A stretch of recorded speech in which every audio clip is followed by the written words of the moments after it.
sobat terbaik di Nusantara.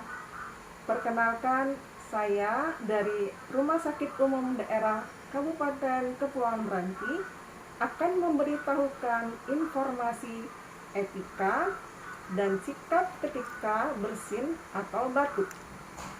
Yang pertama, tetap menggunakan masker.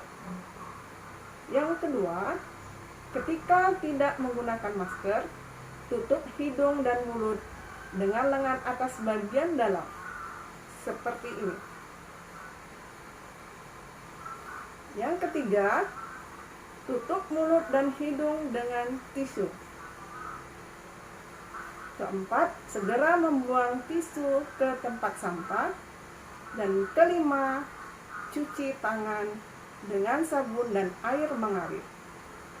Sampai jumpa, sehat selalu.